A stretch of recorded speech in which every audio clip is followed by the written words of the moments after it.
Good evening, everyone. I'd like to call the September 25th, 2017 Board of Education meeting to order. The board already met in executive session for about a half hour and saluted the flag. So, Mr. McLaughlin, if you're ready, why don't you do a roll call? Mr. Byrne? Here. Dr. Dunton? Here. Mrs. Richmond? Here. Mr. Fry? Here. Mrs. Korn? Here. Mrs. Gray? Here. Mrs. McCune? Here. Mrs. Wooldridge? Here. Mrs. Swerner? Here. Mr. Markarian? Here. Mr. Syatt? Here. Madam President? Item number 6 is the statement of public notice. I'm not going to read it to you, but if you're interested in reading through it, it's available on copies of the agenda, which are on the stage in the front. I would like to remind everyone here tonight, you have an opportunity to address the board twice during tonight's meeting. During the first public comment session, it is on agenda items only. We'll ask that you come up and introduce yourself, state your name and address, sign in, and please try to limit your comments to 5 minutes or less and only speak once during each comment session. The second session is later in the meeting when you have the opportunity to address the board on anything that is on your mind, and we look forward to hearing from you. Next, we are up to item number 7, our student representative, Mr. Milligan. Hello, everybody.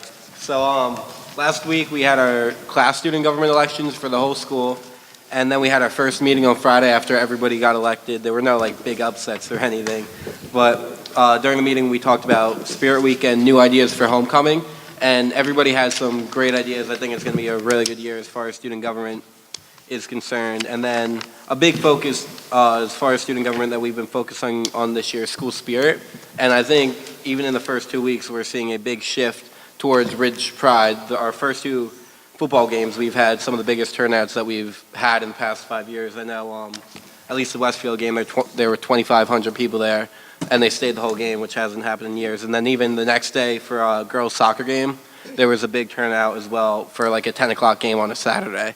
So I think as far as school spirit is going, it's really taking a shift towards what it has been in the past. And even the banners that we have hanging around the school are helping a lot, I feel. That's our weekly update. Great. I know my husband and I were at that Westfield game, and it was one of the nicest nights of Ridge football we ever had a chance to witness, despite the outcome, which was less than satisfying, sadly. Does anyone have any questions for Mr. Milligan? No? Oh, yeah? I just wanted to say congratulations to you for winning the student athlete of the week. That was Thank awesome. you. Oh, good job.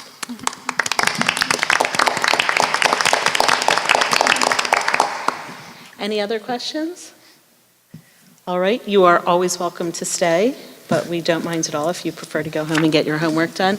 And I just want to state the obvious. Oh, I apologize. We have something special tonight as part of our student representatives. My apologies. You want to go ahead and introduce them? Oh yeah, I would like to introduce Megan and Anastasia for they're part of RAD, which is Ridge Against Alcohol and Drugs. And I would like to introduce them. They're going to do great.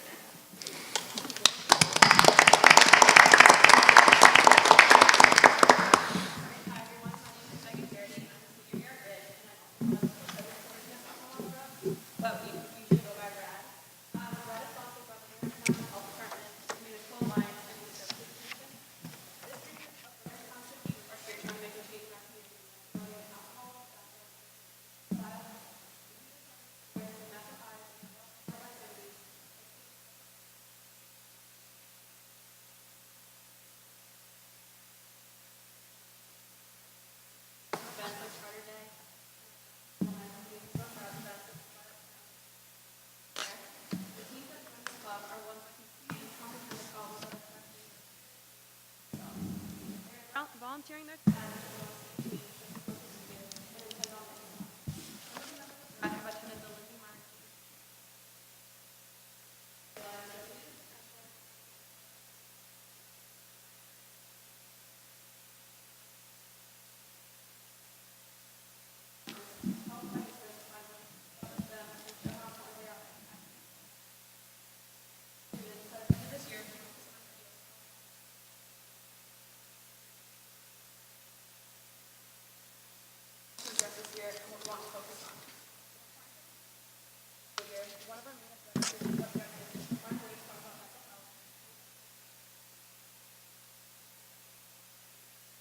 At that experience, I may have never discovered mental health topics that need to be addressed.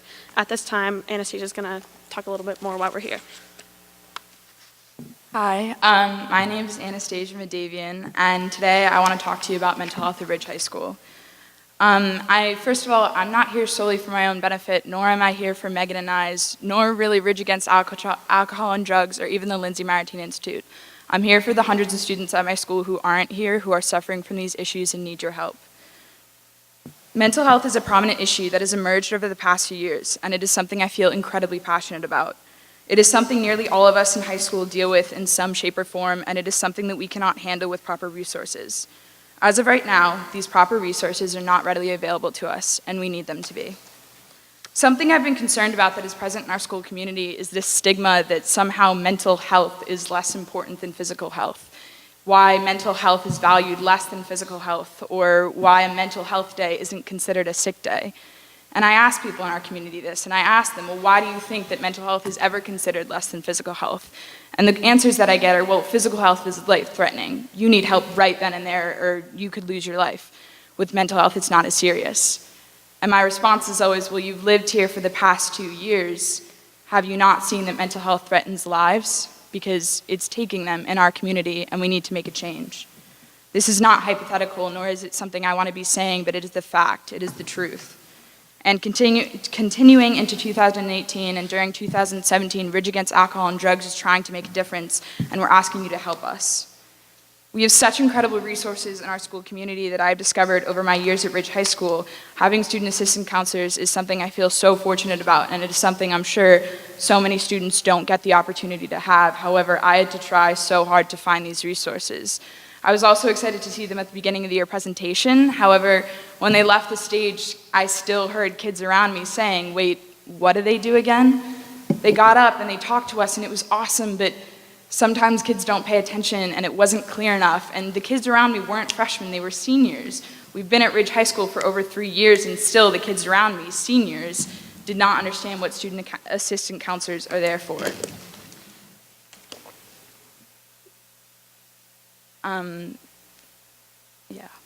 Sorry. This is incredibly frustrating to me because it's so obvious to me that any of us could benefit from their guidance.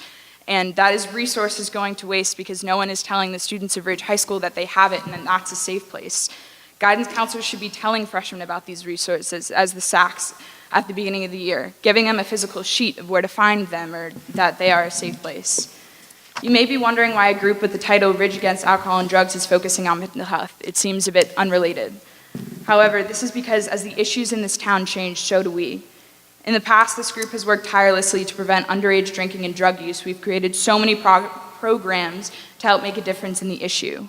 However, we have seen the detrimental effects mental health is taking on students, and we have shifted our focus onto what should be a top priority in our community, mental health.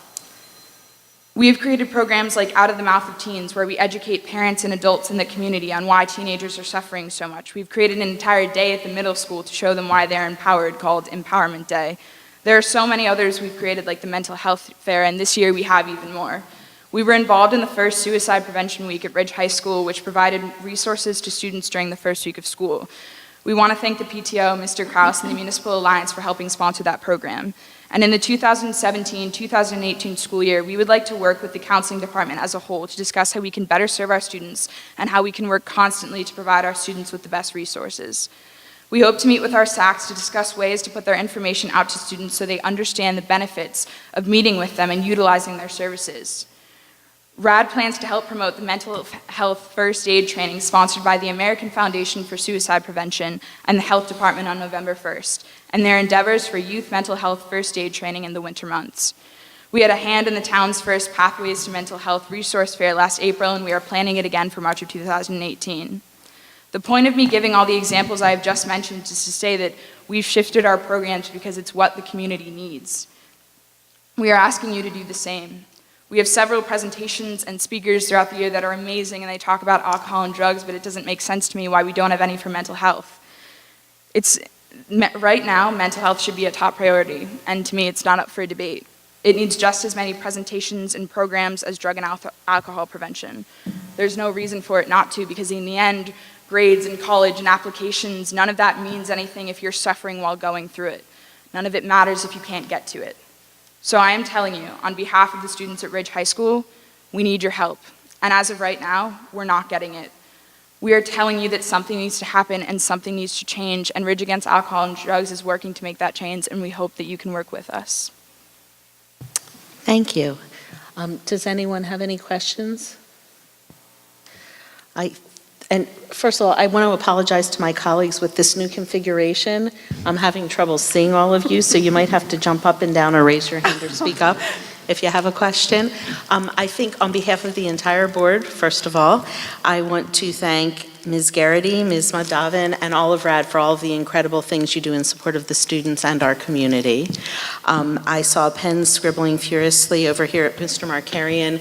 I know I'm taking notes on some of your suggestions, and I think I'd be remiss not to point out that this past year the board did form a special ad hoc committee addressing the social and emotional learning issues of our students.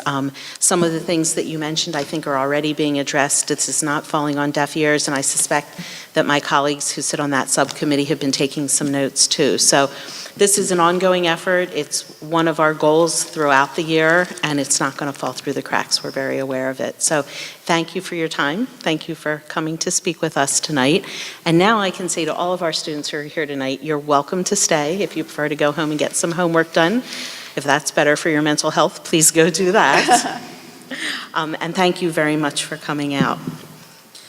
So next we are up to a board presentation. It is the highly anticipated and long-awaited Strategic Device Initiative and Tech Committee update. For board members, there are copies of the presentation. We're going to go sit in the audience. Bring your presentations with you.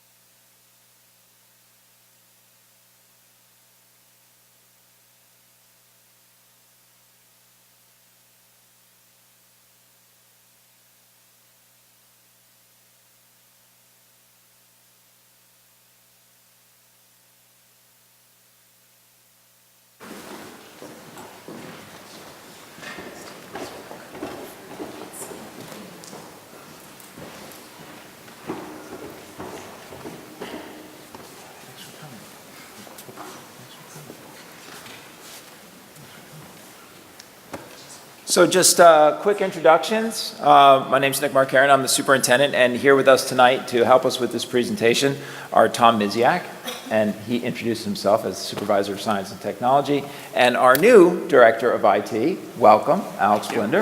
Thank you for being here. The floor is yours. Thank you very much, Mr. Markarian.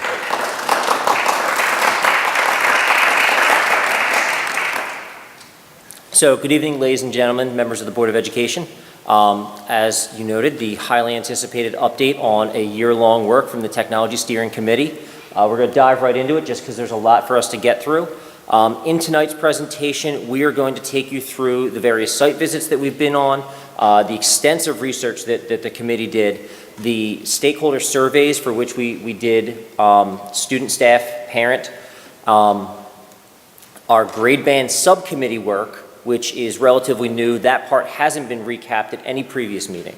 We're then going to get to probably the meat of the presentation, the recommendation itself, and our next steps. So the work of the committee to date. If you recall from previous presentations, our district did go out to 3 different sites actively implementing some level of one-to-one. Those were the K-8 district of Branchburg. They were doing a one-to-one Chromebook. Chester, they're a K-8, they're also doing a one-to-one Chromebook, and in both of those districts, they're implementing an iPad initiative in the grade bands that are not one-to-one. We then went to Pascack Valley, which is a 912 district. It's a receiving district that has been one-to-one since 2004. They've vetted a series of devices. They're currently on a MacBook platform. As far as that extensive research is concerned, we did a lot of delving into other districts across New Jersey. We identified 131 comparable districts, based on their tax rateable and income revenue comparable to Bernards Township. We then took a look at the top-rated public schools in New Jersey, our list of peer group schools, and from that, we really went heavy into 73 schools that we felt had some type of metric with Bernards Township School District. These are the peer group schools, the way that the state groups us. On the left-hand side, you can see those are the districts that we have confirmed have some level of one-to-one in place. That list has actually grown by 5 schools from last year when I made this presentation.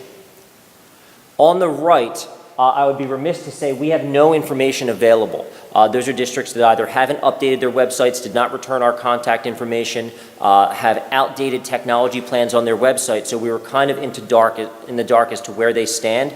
That list could actually be shifted and more than 17 schools be actively in one-to-one, but those are the 17 that we could confirm. We then took a look at some additional districts that are not considered peer group, but we do like to take a look at them as they are fairly comparable to Basking Ridge. Homedale, similar to some of our peer group schools, nothing was available. Hillsborough does have a one-to-one program in place with Chromebooks. Millburn, again, no information was made available. Montgomery remains a BYOD district. Princeton, a unique plan. They were not able to elaborate much, but they did note that they are in the process of buying internet access and devices for students who could not afford it. I believe that my understanding was that it's a Title I program, that they are using funds to reach out to them, but they had a relatively unique, otherwise not classified tech plan to address their needs. And then West Windsor, again, is a one-to-one. They've started rolling out Chromebooks 2 years ago. Then we get to the stakeholder surveys. We hit various student grade bands, K2, 3, 5, 6, 8, and 9, 12. Across all of these grade bands, the results were overwhelmingly positive about the impacts that technology has in their instruction. The staff surveys were comparable. Again, you see the bulk of our staff being at that 9-12 band, although K5 had a very strong representation as well. The results are, again, clearly indicative that teachers need access to more tech, that they are stumbling over our current setup, and they're looking for ease of access, I should say.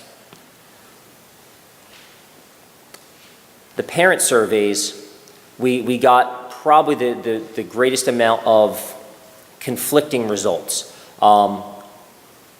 I have 2 of the comments here, but when I did the presentation this past spring with our former IT director, Chris Barone, we noted that for every comment that said one thing, there was a comment that said the exact opposite.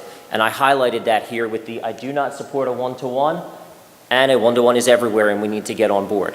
So the community was very, very conflicted over this issue. Overall, anecdotally, if you pull apart the ones that you could quantify as in favor or not in favor, there were slightly more in favor, I would say 60-40 anecdotally, that are in favor of increasing access to technology as opposed to about 40% opposed.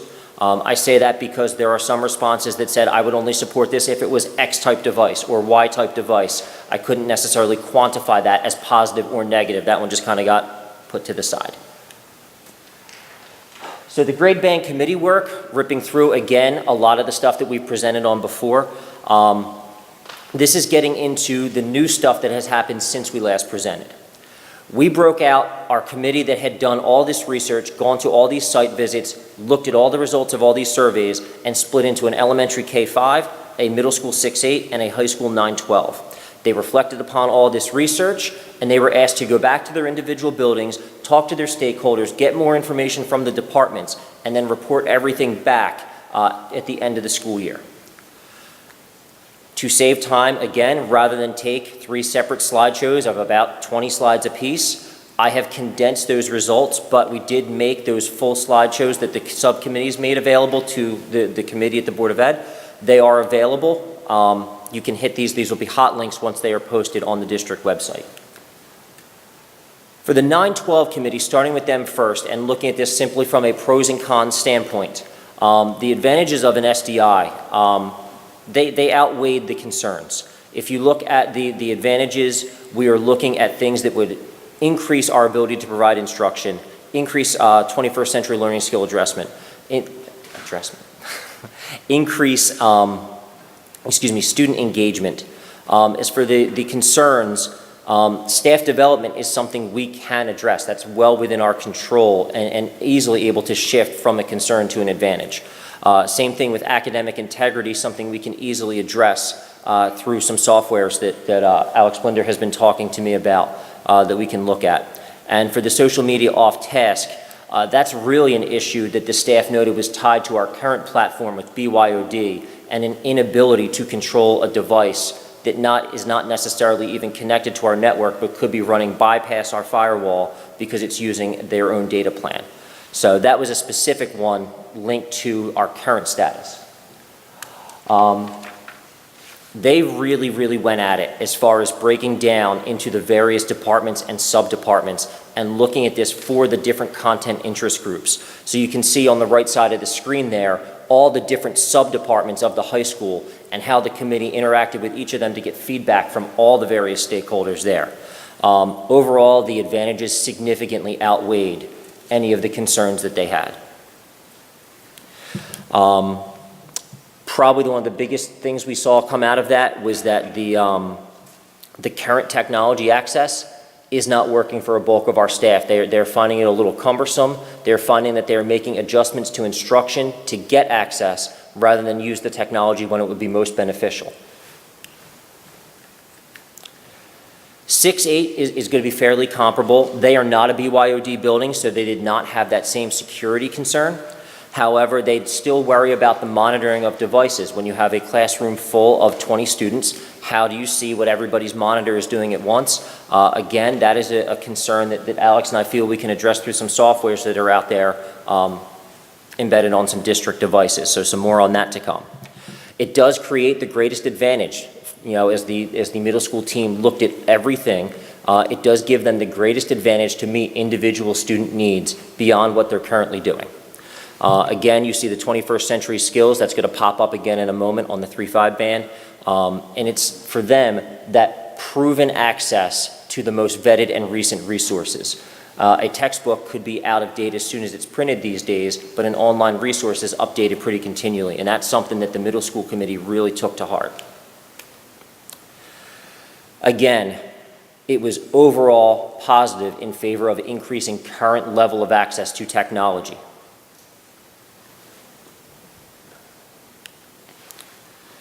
The K-5 committee, they had some different concerns given the age demographic there, the big one being screen time. We know that was very popular with the parent survey, and that was a concern that the 3.5 group did reiterate.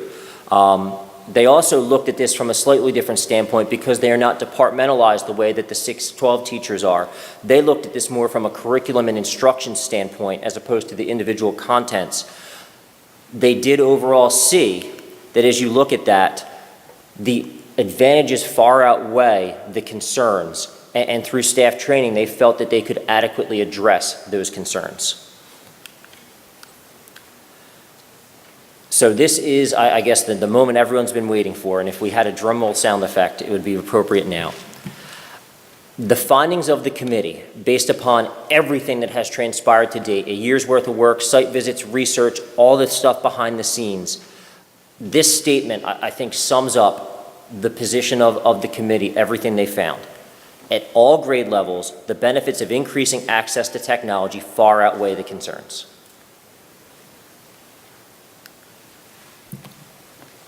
So I'd like to now elaborate on that recommendation and that statement. I know that my predecessor, Matt Hall, had talked about the SAMR model with the previous IT director, many presentations removed. To revisit this briefly, I think it's important to kind of anecdotally look at that picture of the teacher asking kids to scroll instead of turn to a page. That is not the goal, and that was actually the opposite of what the tech committee was looking for. We're not looking for what we call that substitution level, where you just replace a pencil and paper with a tablet, PC, etc. That is not an effective implementation of technology and the complete opposite of what the goal of the committee has in mind at this point. So I wanted to make that clear and really reiterate, we're not looking to replace every piece of paper with a screen. That's not it at all. What we are looking for is those higher order levels. You can see the dotted line there indicating most effective versus, those lower level, really substitution models. We do have staff, and I'm going to get into that in a moment, who are doing this already. And that's really what the committee is looking for, is to bring all of the staff on board with that higher order model. I had the privilege of seeing a really, honestly, the best differentiated lesson I have ever seen in a biology classroom last year. And it was done in an emulated one-to-one environment using the Chrome carts that we have on hand. The teacher had pushed out homework using a flipped classroom model the night before that gave a simple 3 to 5 question assessment. Taking that data that the teacher had gotten, the teacher was then able to group their students based on area of concern, anecdotally strong, middle, low performing. For the next day, the teacher then had 3 separate lessons running within the classroom, using the technology to drive the higher groups while providing direct remediation to the low performing group. By the end of that lesson, every child had been elevated, and to ensure equitable access, because the higher group was doing extension activity and delving into areas of the content we typically don't get to reach, all of those presentations are made available through Google Classroom so that the students would have the ability, should they so choose, to later log in and reach that same level of mastery, having now had that direct instruction remediation to elevate their understanding. It was a phenomenal lesson, and I was mind blown to see how every single child came in with a known level and left at a significantly higher level, because the teacher was continually getting feedback throughout the lesson because of the students' use of the devices. That was one anecdotal. We were embedded with tens of examples from each department at each grade band as part of that committee's work. As you can see in those subcommittee presentations, if you delve into them, they were happening at that level at WAMS, at all 4 of our elementary schools, and at Ridge High School. The problem is this is not the reality for all of our teachers every single day, because we don't have the equitable access. We know that we are unbalanced, that some elementary schools have considerably less access than others because the device ratio is different across the 4 buildings. And we know that overall we're at about a 2 to 1. So instead of teachers having access to those devices the day they need it, they are planning their lessons and altering their pacing to make use of that technology when it was available, not when it was optimal. So we're tripping over ourselves at our current level of access. This brings us to the needs that we identified. Our research turned up a need to improve the level of access that we currently have. The teachers need to be able to provide students with the technology when such access would enhance the lesson in ways not otherwise possible. And I really want to emphasize that. We are not looking at that substitution model, that picture with the X over it, where we're replacing a textbook with an iPad and just scrolling through and reading. We are looking to do that anecdotal example I gave you with the biology teacher, where you are elevating all students in a way that you could not do otherwise without those devices.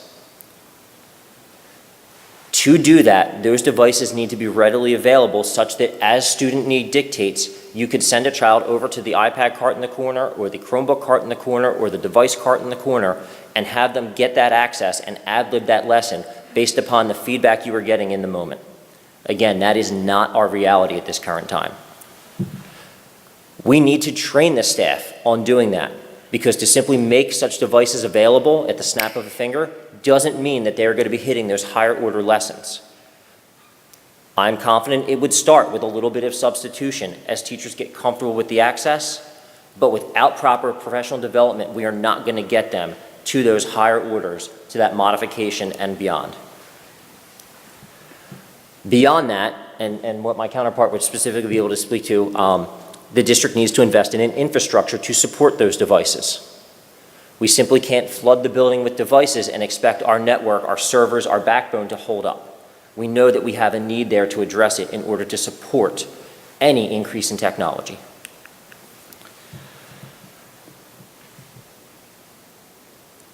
The goal of the committee was not just to increase technology. The goal of the committee remained improving achievement. That was the goal from the start. How could we improve student achievement? And after all the research, we are looking at differentiation to affect the learning for every child in the district. And an SDI, a student device initiative, would give us the means through professional development and hitting that M&R level of the SAMR model to differentiate in ways we currently cannot reach. The goal is to elevate our instruction beyond where it currently is.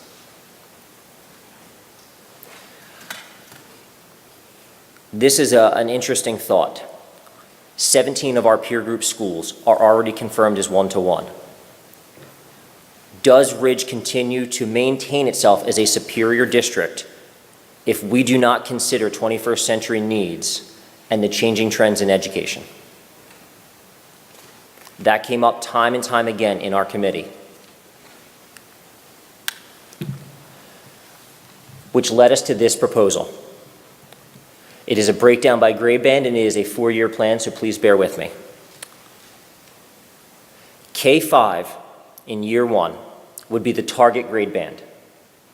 We would look to remove all existing Chrome carts that exist in grades K to 5 at all 4 elementary schools and replace them with brand new devices, class sets of 30. In recognizing that our average class size is well below 30, this is what would enable us to provide one-to-one access in grades 3-5, using the excess to provide equitable access to grades K2. In our surveys, we found out that grades K2 are starving for access. They simply cannot get it when they need it. By doing this, we switch all 4 of our elementary schools to a single platform of technology, which is simply a logistical need to have in order to maintain such a large fleet. As there is still a little bit of longevity left in the existing carts, we would look to take those displaced carts from the 4 elementary schools and evenly distribute them to WAMS and Ridge to elevate their tech access with that aging fleet in the first year of this rollout. In the second year of the rollout, we would now target new devices for WAMS. At this point, all current technology in district would be shifted to Ridge. That is an aging, dying fleet. While that would give Ridge a pseudo one-to-one environment, the reality of it is many of those Chromebooks would be 5 and 6 years old and barely, if at all, functional. It would be a fleet that is phasing out, but we believe we could maintain given the current BYOD.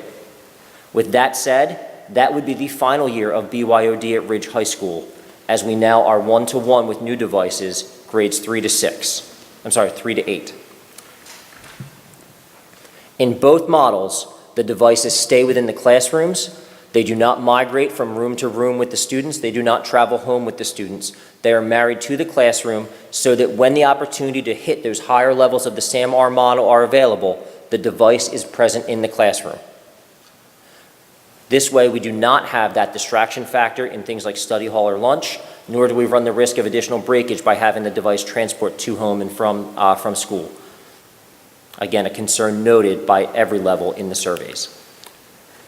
Year 3 is where we now reach Ridge. The aging fleet is now completely defunct and no longer supported. Chromebooks do have planned obsolescence and you cannot maintain them beyond a certain point. We are pushing the absolute limitations on that point to go 2 more years with that fleet. We would be in year 3 of the one-to-one at K-5, year 2 of the one-to-one at 6-8, and we would now have no more BYOD at Ridge, as we would now be providing the devices.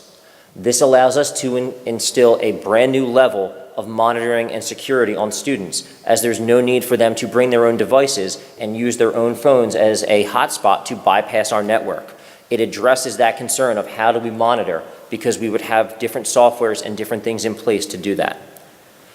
With that said, we recognize that these carts are not enough and we would still be maintaining a few PC labs to afford students access to some of the more robust programs like CAD, Photoshop, things of that nature.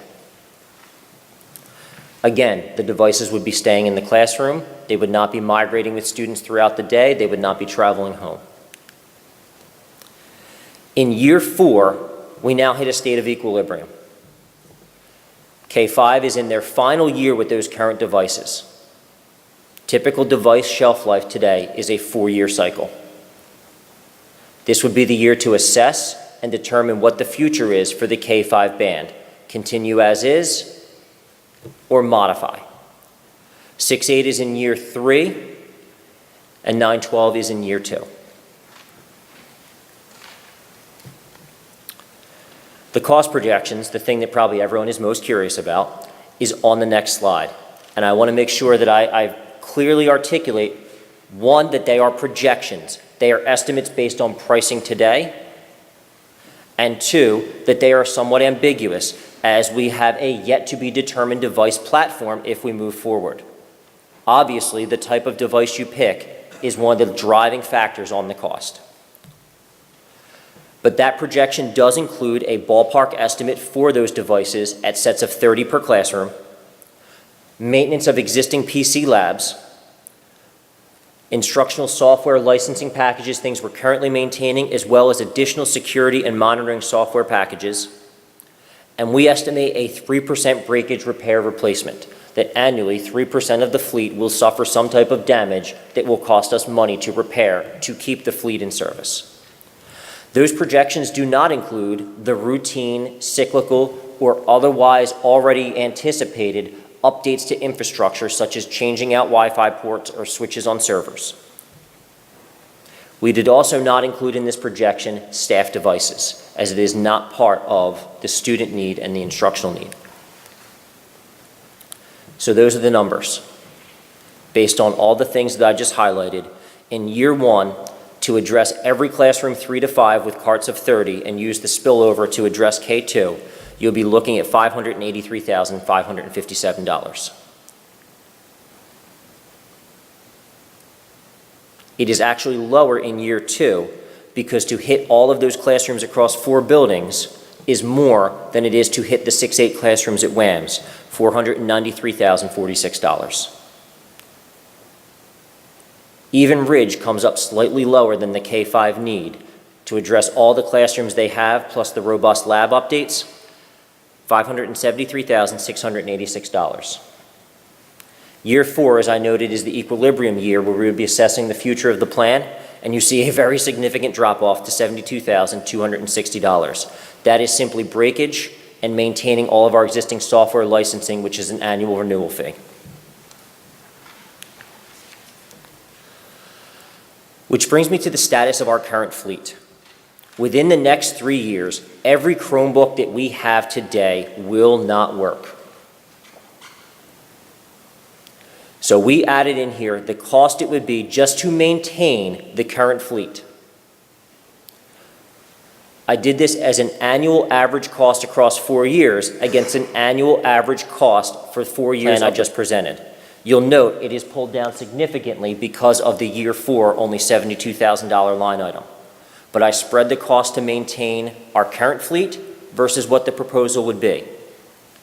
To keep our current level of access, it would cost us an average of $258,382 a year for the next 4 years. To move to the SDI proposal of the Tech Committee, it would cost us an annual average of $430,637. That is an annual average difference of $172,255. To take us from our current level, which is not working, to a level that the teachers, the students, and our surveys have identified, our research have identified, as giving us a better avenue to provide better instruction to every child in district. That now brings me to my next steps. Our district goal number 3 was to establish the Technology Steering Committee and make a recommendation regarding the long-term technology need that best support district goals 1 and 2. And there are some key activities that were noted to help us accomplish this goal. At this point, there are checks next to all of those activities as we've reached the point of making a recommendation and investigating that proposal. What we would like to do is now invite in a mock environment with visitations in the classroom using our existing tech to make a pseudo one-to-one within Berners Township and allow our stakeholders to come in and see what that looks like, to see that SAMR model in progress, to see what I saw when I went into that lesson, a level of instruction otherwise unattainable. We would also like to have the stakeholders serve as pseudo-students and see that lesson firsthand for what it's like to be a student in that environment and have a teacher who's getting data on you and responding to your individual needs in real time, not waiting for you to take a test and grade a paper and turn it back to you. Once we get through those two steps, it will be time for a follow-up discussion and time to decide whether or not to move forward. In the event that the decision is made to move forward, we would need to begin researching that K-5 device platform. The device drives the cost, therefore the cost drives the viability of the proposal. All of those numbers mean nothing if you want to buy a $5,000 device. It completely shoots those projections. On the flip side, to buy a $50 device will probably not provide us with the level of access that we really need. Once we get through that, we would then look at revising our current technology upgrade plan to align with this rollout. Right now, our plan has set times to upgrade certain servers, certain switches, certain Wi-Fi access points.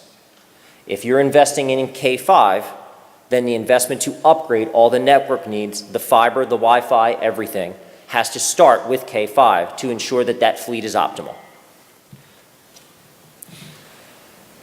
6.8, as far as vetting those devices, would then take place. 6.8 would begin to vet devices during year 1 of the K-5 rollout. This is optimal because it allows us to see in real time how K-5 is doing and if we need to make any changes to the plan before we roll out 6.8. That trend then continues. When 6.8 rolls out, we begin to vet devices for 9.12, and again, we are taking feedback and able to make decisions. At the end of the day, it then means we have 3 different platforms: a single platform in K-5, a single platform in 6.8, and a single platform in 9.12. A huge logistical win for us as far as maintaining a fleet of devices. Once we are in year 1 of the 9 to 12, we would better understand what our whole needs are, where we are struggling, where we are succeeding, and how the plan evolves from there. I just threw a lot of information at you in a short amount of time because I was confident that there would be some questions about what I just threw at you.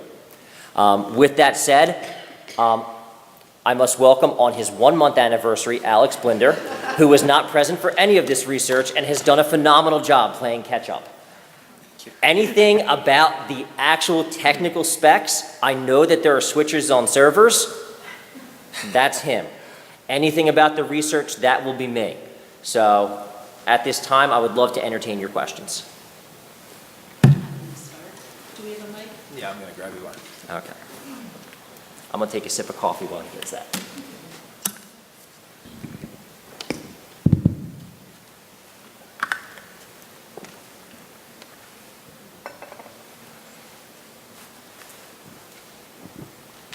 Is this on? Good.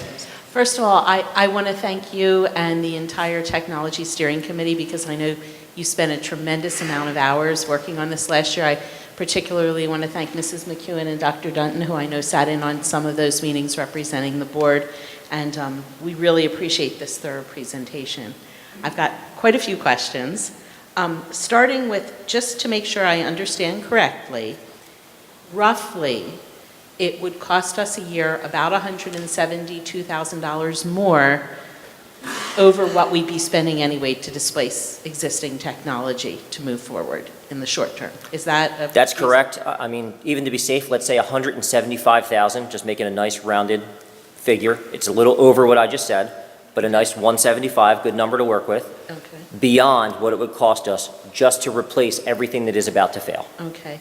One note I do want to point out, in looking at your plan where you talk about rolling out in the elementary schools first and then taking the original devices out of the elementary schools, where there's a disparity now, and placing them in the middle schools, our PTOs did some incredible fundraising work to get those devices into their individual buildings. So I think one thing we need to make sure of is that all of our PTO organizations are comfortable with this plan because it was their efforts that got them there in the first place. I'm not completely comfortable, I'm making up numbers, but taking, 200 out of one building and 50 out of another when it was fundraising efforts. So I think we'll need to talk maybe through our advocacy group and our PTO presidents about this to make sure Absolutely, and that I'd be... that's not problematic. Absolutely, I'd be more than happy to sit with them and answer some of the questions. As I noted, part of the driving force there is right now we have no less than 8 different types of Chromebook, and just with that amount of disparity, it's becoming very difficult to manage. So to wrangle that in first and provide the K-5 students for the first time with the newest thing and make them the focal point, but absolutely more than willing to sit and go through the full workup on that. Maybe we'll make a note to put that on our next PTO President's meeting agenda to talk about that. And you led me right into my next question, which is you talked about we have a bunch of different kinds of Chromebooks. And of course, I think all of us are concerned that there's a 4-year life cycle on these devices. And we know that there are other types of devices. I noticed you went to Pascack Valley and they have a Mac platform where I believe the life cycle on those devices is longer. Have we done any kind of cost analysis to say we get the most bang for our buck from Chromebook and it doesn't make sense to spend more on the Macs up front? Or do we still need to do that kind of analysis? Because I don't think there'd be hesitancy to spend a little more up front if we know we're going to extend the life cycle of these devices by a few more years. So with the research and going out to Pascack, where you're looking at give or take a $2,200 Mac Air, where most places have an educator discount, not Apple. Even Pascack, with that more expensive device, is simply committed to a higher cost. I think their annual tech budget is approaching $1 million a year, and they have a lower... And how did they get that annual budget? In 2004, before the land of caps, they got this thing in, and now they just maintain. Full disclosure. So with that said, while you could stretch the life of that device that you put in the hands of a freshman beyond the 4 years, they have a buyout plan, but for the most part, even with that more robust, durable device, they're looking at a 4-year cycle.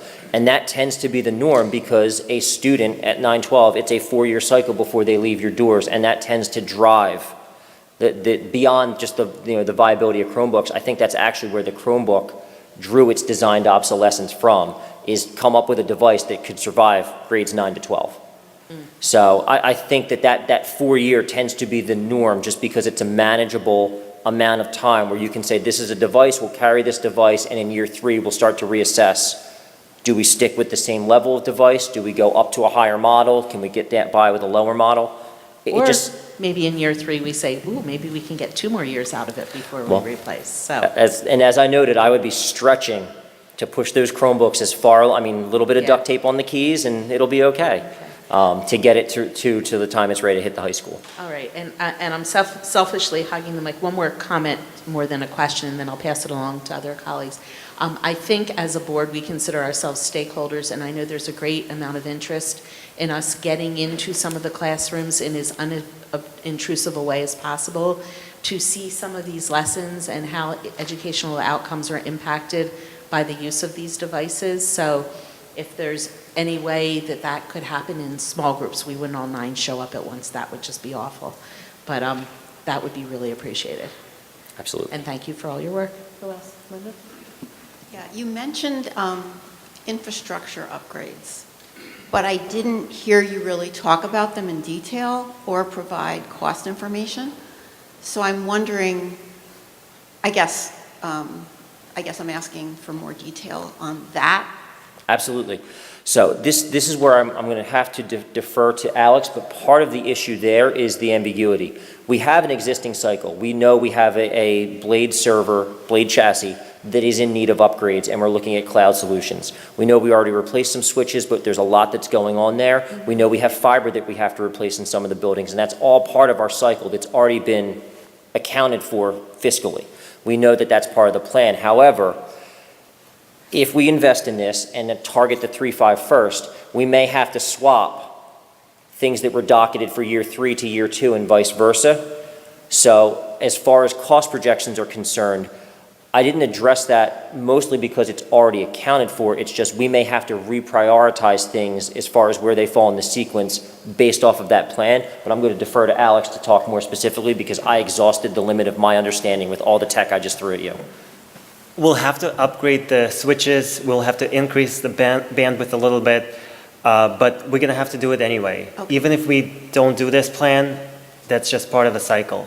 So that's going to have to get done anyway. Okay, I have another question. Sure. given that we're going to be vastly increasing the number of devices throughout our entire school district, is your IT staff going to be adequate, or are you going to We had a discussion about this. need more staff? It's too early to say, Okay. but because newer devices, because we're going to be on a common platform, it might be easier to manage them, Okay. and that might help. So we might not need that additional full-time person to do this. So that, yeah, so to elaborate a little bit more on what Alex said, right now, when you have that many different devices, you have to pull them in, configure them manually, versus you can, I'm not doing a great job, you could sit here with a master terminal and push down, okay, I know I have X number of this device, run update, and they update at 2 in the morning while they're just sitting in the classrooms doing nothing because it's 2 in the morning. We can't do that as spread out as we are currently with the number of different operating systems and different platforms that we have. So that's another driving factor behind we logistically alleviate some of the responsibility that can be rededicated to other maintenance of this fleet. We've also looked at the existing, we have teachers who have tech duty, and we realize that that tech duty is going to evolve if our technology plan evolves. And we don't know to what extent those people will also be able to ease the burden, which is why I noted in the presentation, during that K-5 rollout, we're going to get an idea of what we're looking at as we move towards 6-8 and we move towards 9-12. There's some of this that we're not going to know fully until we have our feet in the pool. And then just one more, it's more of a comment. After year 4, doesn't the cycle start over again? So it's a really kind of a perpetual cycle? If we find there's benefit. Okay. If we So you'd reevaluate? So we could reevaluate, and Yeah. we could, I mean, I don't foresee there being a need to increase tech beyond 1-to-1. That would be, bizarre. But But you have to start replacing. we could, that would be when the replacement cycle starts, but if you have fluxes in enrollment, now you're looking at a lower cost. You might be looking at, again, every time that things come out, unless it's an iPhone, the cost of the device tends to come down. Yeah. So, the reality of it is, it's too hard to predict what year 5 looks like because you have no idea what's going to roll off, the assembly line. But we will change by then. Our needs will inevitably change by then. And no, the big answer is: are you committing to a roughly $550,000 budget line item for forever to do this? No. There are avenues on and off. We would not be tying ourselves to a proverbial, post, and this is it forever.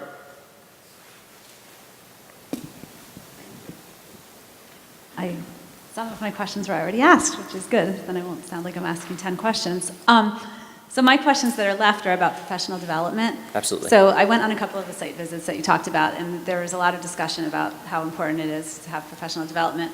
And at least one of the schools that I visited had like technology teachers that were technology coaches.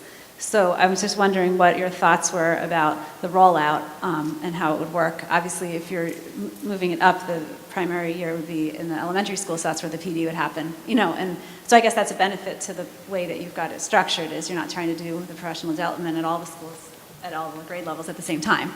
But I didn't see like the cost of the PD, in the cost slide, and also just what your thoughts are about what it would involve, like what would be enough.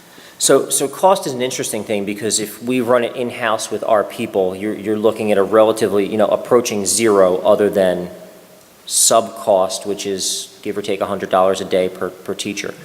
But with that said, if we make use of our already embedded half-day PDs and in-service days that we have built into the calendar, then we don't even have the sub-cost. So to come back to what you said, the model with the tech trainer does work great, 6 to 12, where teachers have an assigned, 5 classes that they teach. So instead of giving you a 5th class, we are able to flex in a duty and you're a tech trainer available for that period. That's not really a viable model because I can't make an elementary classroom disappear for 20% of the day to free a teacher. So they have a different model of tech trainer there, and that's where the role of the librarian and well, actually the media specialist, I should say, and the computer teacher will be evolving, as well as the technology teachers there, to provide more of a drop-in, like, hey, can you help me plan this lesson and can you help me do this? Again, that's staff that we already have on hand, time that we already have on hand, that comes at no overhead. So you're not looking at this monumental, let's bring in speakers and let's bring in, you know, or send people out to these workshops and pay for mileage and hotels and all of this. It is mostly an in-house thing. And a lot of your PD these days is done through free webinars where you have Google certified educators essentially Skyping in, they call it Google Screencast, and providing a lot of these tips. So it's a relatively approaching zero low cost for the PD that we need. Really what we need though is to not have an auditorium full of every staff member that we've got and me clicking here going, okay, this is how you do your lesson. What we need to do is break them down into individual content areas and have a master science teacher teaching science teachers the optimal ways to implement, with a master English teacher teaching English teachers, and even then further broken down by grade band to make sure that, you know, I don't have a 12th grade AP teacher trying to help out a 6th grade physical science teacher, because you're overshooting the target at that point. So it really is about the plan of getting those things in small groups, making use of the time we have, and listening to the needs of our staff. Obviously, I'm very tech savvy. I have teachers who are even more tech savvy than I am. To take a menu of, you know, one size fits all, and the person who can barely turn the computer on with the person who could practically hack the NSA, we can't have them in the same session. We do need to appreciate the differences in our staff, and that's all logistical, but at the cost of zero.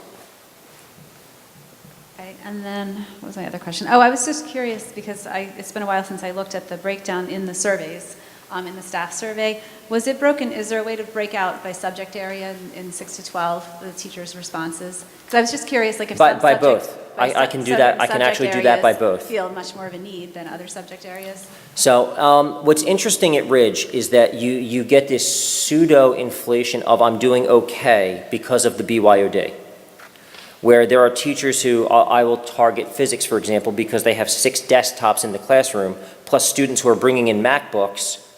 They have relatively next to no need for a Chrome card at this time because they have more robust devices already in their classroom. However, talk to a chemistry teacher who, you know, they're trying to do lab analysis on data and they have 26 kids wrapping up, and 2 classrooms sharing 1 cart is not good math. So I think you get a little bit of disparity there.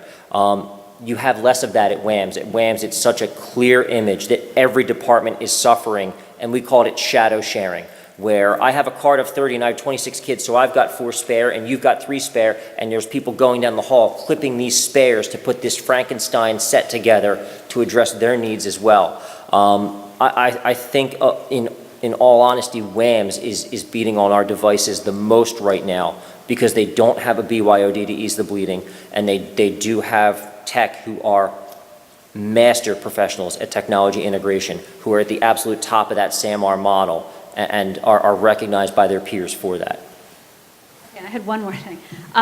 When we went to Pascagoula Valley, I liked the fact that they had control over what the students could access on their devices, and the students were used to that because, you know, they could filter things. So in the easing it in to Ridge, you still have the BYOD in the first couple years, and you know how hard it is to get devices away from students that are used to having them. So as it ages up to Ridge, do you anticipate a problem like with students who are already used to maybe bringing a Mac to school? You know, are they going to resist, or will they? I can't remember the slide that showed when they age up. Is it going to be the kids who are already used to this at WAMS moving up? So I'm looking at a little bit of a cold turkey model because we have a shelf life with our existing tech. Now, full disclosure, one of the reasons to not just start at Ridge is that if a parent of a 9th grader went out a month ago to Best Buy and bought a $2,200 device, to tell them that next year they're not going to be allowed to bring that device is really a slap in the face. And to advertise that if we adopt this plan, you know, looking at your current middle schoolers, be aware that in accordance with this plan, a current 7th grader shouldn't be planning to go out and buy a device with the intent to bring it to school, because at that phase, if we adopt, the school would be providing that device. Now, there is a layover. That means the current 9th grader who has a device would have a 4-year-old device at that point that they're no longer allowed to bring to school. I would honestly see a little bit of culture shock with that, and that's something that we can look at. Like I said, that gives us time to look at the 3.5 rollout and the 6.8 rollout to see what finessing we have to do. Do we allow seniors only to bring their own devices? Again, that's the issue there is it's impossible to manage the content on those devices, and that's one of the biggest areas where we're suffering, and that's one of the biggest areas where, you know, once you tap in, we can get viruses from whatever they were doing on an uncontrolled network back through our Wi-Fi. It is kind of a logistical mess. But the answer is no. I don't have a clean answer to how to phase out yet. That's another PD need to help teachers with, you know, start using the devices. As we flood you with all these Chromebooks, start saying, no guys, I want you to use the device we have. We need to start getting comfortable. Not all day, every day, but start weaning them off of whatever they've brought from home. And that was a very lengthy answer. I hit you with a lot of lengthy answers. I'm sorry. I want to follow up on Robin's question about the PD, and I'd like to hear a little bit more about what you do about that NSA hacker and the person who's not quite sure how to turn on their device. Not in the training setting, because you address that, but once they get back in the classroom, that's kind of a big disparity for the students, depending on which classroom you land in. Absolutely. And that is a concern, because with 21st century skills, obviously we want to make sure that every child is coming out at a certain level of proficiency, not just in their respective contents, but just being responsible citizens and things like character education. Not, you know, just globally, we have a responsibility to prepare children, and technology is one offshoot of that. So how do we bring up, you know, you drew the short stick and you've got the teacher who is struggling to turn the device on. That falls on the supervisors to highlight the great instruction that's going on and help ease that comfort model and provide them with a lot of support and say, hey, like I see you're doing this lesson, you have a colleague who did a similar lesson and here's a tweak. Why don't you try doing this? And kind of helping them ease their way into the pool. It is honestly going to take us 2 or 3 years, but that's why I like the use of that aging defunct fleet to flood the access, to provide that ease of access, so that we can spend that time before we give them the brand new devices that we've invested a lot of money in, with the aging devices to give them, hey, I know before you were kind of turned off because it was always hard to sign up and you weren't really familiar. Now that they're readily available, why don't you try, you know, next week I saw you're doing this unit, your PLC has very effectively implemented technology this way, why don't you give it a shot too? So that we are far more ready once we've put the investment in. Did that make sense? Makes sense. I'm just wondering if we're going to go a little bit beyond asking someone to try, because, and I'm dating myself a little bit, but when we brought smart boards into the elementary schools, we had classrooms in which they were off all day long. They never got turned on, never got used, and others where they were humming. And I'd like to think that we're going to target a little bit more of some parity so that we can set a level of expectations. And yes, you could win the lottery and get the NSA hacker teacher who's amazing and phenomenal and is going to expose the kids to a wildly incredible experience. But I think that we should talk about a standard that a minimum standard we're going to set that we should expect to be happening for every student. Absolutely. Now, part of the concern is we don't want to set a minimum device usage because we are concerned about screen time, and we don't want that picture of please scroll to item number 60. We want those higher order things. So I think the minimum to ease in, as I've talked about this, there were a couple of supervisors and administrators on the committee, when we were ready for that point, would be we have this unit, in one lesson, take what you would traditionally have done and really go at it hard to hit those M&R levels on the SAMR model. One lesson, one unit. And once we get that comfort, then it becomes, okay, for the next, why don't you try for 2 lessons in the next unit? Slowly starting to snowball it. But it's going to take time for us to get people there, and part of it is going to be the resistance of, this is the way I've always done it, and you know, I hate to anecdotally say, my kids are all getting 5s on the AP, why would you ask me to change? There's going to have to be a culture shift, and we can't just come in and say everyone should be on Chromebooks for 20 minutes or everyone should be on iPads for 20 minutes because that is the complete recipe for fail. So there's going to be some finessing and some growth.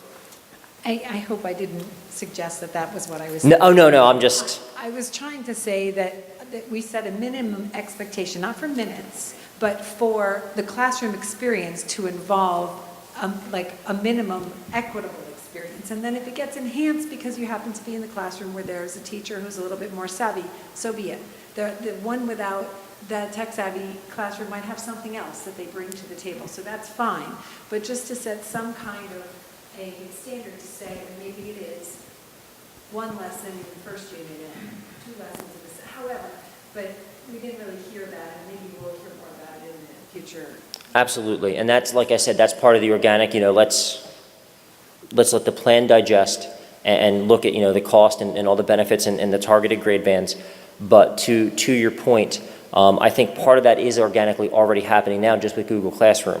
We've switched it on, we've added team drives, we're seeing staff who never used to do things, they typed things on Word, they printed them, and that was the end of it. Now they're pushing it to Google, they're sharing it with their peers, they're doing online collaboration.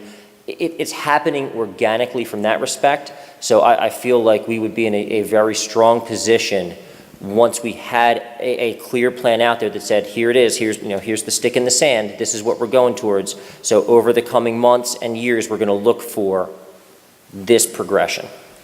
That's exactly, but that's part of the plan yet to be laid out. What is that progression? In that answer, you brought up about screen time concerns, so I'd like to hear a little more about the opposite of what she was saying about limits on use, especially in the elementary grades. I saw an example at one of the board things of a classroom that was using this, and it was done because of the large class size. And so they were using the devices to be able to effectively differentiate when really the teacher was spread too thin. And it just seemed to me that in that case, the teacher was enthusiastic about it because, it just simplified her life, but the kids were interacting with her through the screen. She was pushing out cards and they were giving back responses. And I thought at the elementary level that really took away something from the classroom. So I was wondering what the parameters, what thoughts are on elementary usage. Certainly. First off, elementary is great because it's one of the easiest ones to control. Because for the most part, 80% of the day is spent with the same teacher. And that teacher knows to what extent the kids were on the devices through ELA, through math, through social studies. That's where in part of the coaching, as you're designing your lessons and as you're rolling things out, be mindful of the activities you're setting up. Now, if a kid has a great question and you go 5 minutes to the Chromebook, that's one thing. But if by design, it's 20 minutes of this hour, 20 minutes of this hour, 20 minutes of this hour, that's not something I think that the committee was looking for. And we would be looking as part of the PD, mindful, that you saw it in the presentation there, that changes to the curriculum and instruction, that was part of their PD need, that they would need to identify ways to plan to avoid that excessive saturation. It does become more difficult 6, 8. Middle school, at least, we have teams that can talk about, but we do want them to we don't want them to say, okay, well, math did it today, so I shouldn't use the devices. We do want them to use it when it is optimally beneficial, and at Ridge it becomes almost outright impossible to set a limit, honestly, because you have so many tessellations of the schedule that it's impossible for that many people to coordinate that much. But I think anecdotally, to pull back to, it was not a technology site visit, but it was a one-to-one school that I was at for a different district initiative. Hopewell is one-to-one with Chromebooks, and we were in a 5th grade classroom. And for the 3.5 hours that I was there, the devices never left the cart because it would not have been instructionally appropriate on the SAMR model for the kids to get the devices. And I thought that was a phenomenal example of the technology is there and waiting for when it's ready. And if I came a day before or a day after, maybe I would have seen them come out for 20 minutes here or 10 minutes there. But for that length of time, because of what the kids were doing with that activity, it wasn't necessary. And I think that's a model that has to be conveyed as well as we move forward to get to your point, Ms. Gray, is the limits. We want them to use it, but we want them to use it appropriately. We don't want that, now scroll to this, now scroll to that, now look at a picture of this that I could have easily just put on the LCD without everybody holding a device. We want to make sure that we are using them optimally and appropriately and responsibly.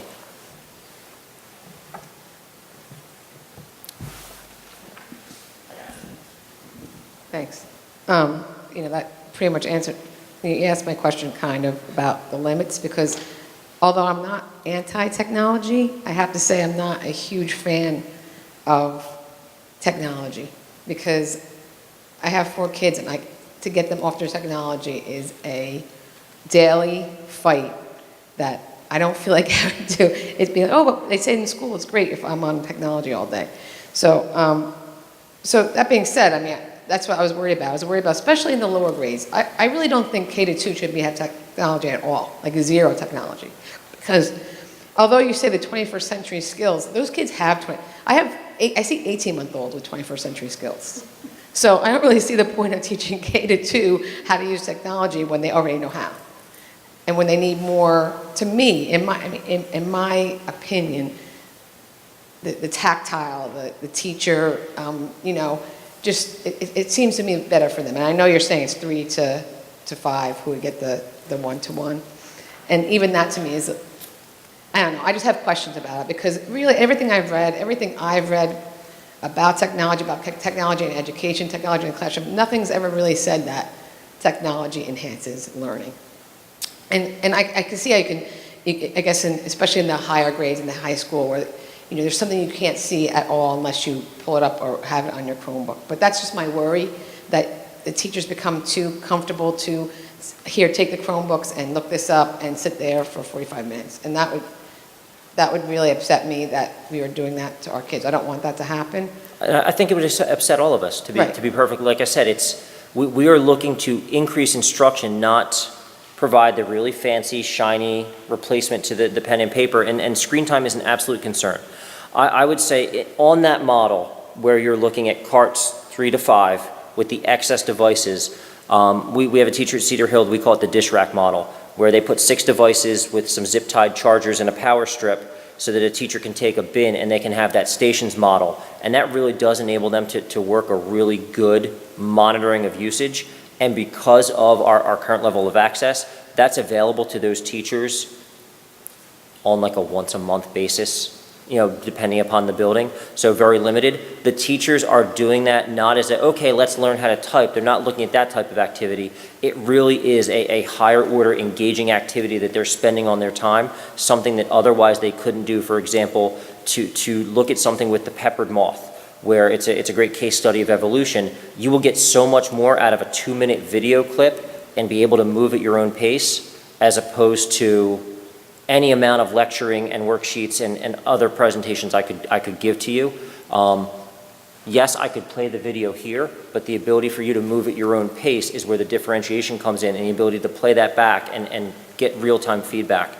But no, I think the entire committee shares your concern of, we don't want to blow the doors off of screen time when teachers are hitting that substitution model. We want to avoid that, and that's where that PD concern is absolutely paramount to us. And that was why you saw that as a concern from every single subcommittee in the tech committee, was that they wanted to ensure if we're going to do this, we do it right. My other question was, when you bring it into the high school, and they bring their own devices, but are their phones considered their own devices in the high school? Currently it is. The students do use their phones. So here goes my next question. Would it be when you introduce all the other tech, say, right? Would they be like leaving their phones in their lockers, like they do at the middle school right now? We currently have, they call it the Fotel. It's the little door. It's, if you've ever seen the shoe hanger for dorms that goes on the back with all the little pockets. They actually use them. Some of them do. Now, I'll be fully honest. Forced to do it. No, we have. No, I'm all for it. No, we have students who actually carry what I would call a burner phone. They carry an old iPhone that's been deactivated, and that's the one they put in so that their real phone stays in their pocket. Now, it's tough to manage.